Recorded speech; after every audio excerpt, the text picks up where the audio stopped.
नमस्कार भाइयों और बहनों। आज के हमारे विशेष क्लास में आप सभी का मैं हार्दिक स्वागत करता हूं। मैं आपको ये बताना चाहता हूं कि लोग आज आर्थिक रीत से समृद्ध होने के बाद भी शारीरिक मानसिक रीत से कष्ट पीड़ा भुगत रहे हैं। इसकी वजह क्या है? तो मैं एक एग्जांपल देता हूं कि उदाहरण तौर पर किसी व्यक्ति के पास दो फैक्ट्रियां हैं और एक फैक्ट्री बहुत ही अच्छी चलती है और दूसरी फैक्ट्री बराबर नहीं चलती। दूसरी फैक्ट्री जो नहीं चलती है उसका पूरा खर्चा जो चलती हुई फैक्ट्री से वो निकाल रहा है बंदा।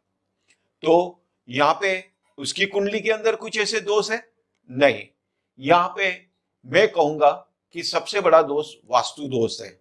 और मैं आपको एक बात बता दूं, मनुष्य के जीवन में 90% तकलीफें वास्तु दोष से आती है।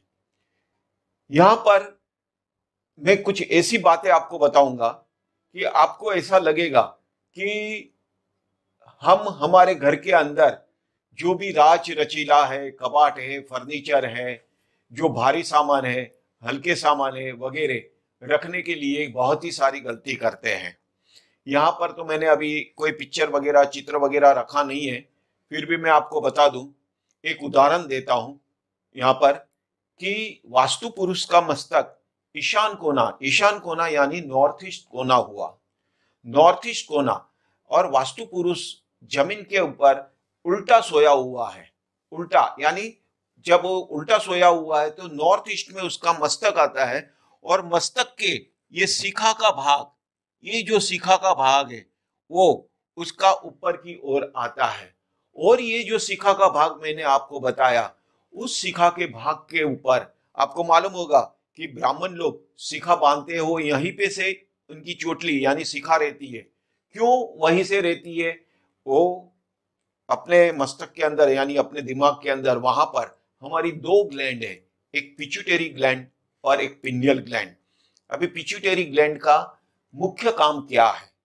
तो हमारी ये जो विजन है, हम जो देखते हैं, वो देखने का काम वो पिट्यूटरी ग्लैंड का काम है। हमारी जो हाइट बढ़ती है वो पिट्यूटरी ग्लैंड के माध्यम से ही हमारी हाइट यानी वो ऐसे हॉर्मोन्स पैदा करती है जिससे हमारी हाइट बढ़ती है। तो और दूसरा, आजकल आपको बहुत ही सुनने में आया होगा कि जो हमारी यंग एज की लड़कियां हैं उनको पीरियड का प्रॉब्लम सबसे ज्यादा है। यानी हम डॉक्टर के पास जाते हैं तो वो सिर्फ एक ही जवाब देते हैं, हार्मोनल इनबैलेंस। यहाँ पे मैं आपको एक बात बता दूं कि हार्मोनल इनबैलेंस की वजह भी क्या है। दूसरी बात, वास्तु सिर्फ असर नहीं करता है परंतु हमारा जो खान पान है वो भी हमारे वास्तु के हिसाब से असर हमें करता है। उदाहरण तौर पर अगर स्त्री दक्षिण की ओर मुख कर कर खाना पका रही है तो मैं आपको कहूंगा कि उनके घर के अंदर ज्यादातर आपको फास्ट फूड ही मिलेगा। अभी आप सोच सकते हो कि फास्ट फूड खाएंगे तो हमारी हेल्थ कैसी रहेगी।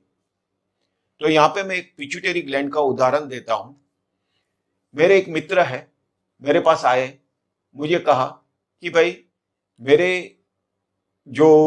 जो बेटा है उनकी फ्रंट विजन है लेकिन साइड विजन नहीं है।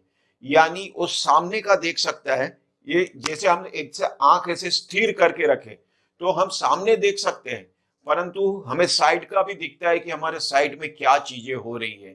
तो उस साइड की चीजें हमें नहीं दिख रही है, तो इसकी वजह क्या है? तो मैंने उनको कहा कि भाई तू तेरे घर के अंदर देख ले, सर्वप्रथम नॉर्थ ईस्ट कोने में तूने क्या वजन रखा हुआ है। हम देखते हैं कि हमारे घर में ये कोना खाली है, ये कोने में ये चीज रख दो, वो कोना खाली है, वो कोने में वो चीज रख दो, ऐसे करके हम हर कोनों को भारी करते जा रहे हैं। तो हमें ये कोने भारी नहीं करने चाहिए कोई भी।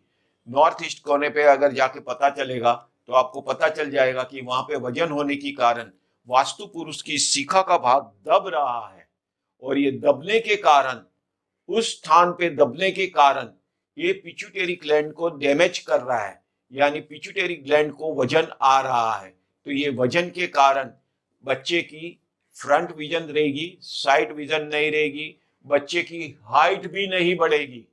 तो आप सोच सकते हो कि वास्तु का कितना इंपॉर्टेंस है, यानी वास्तु पुरुष का कितना इंपॉर्टेंस है।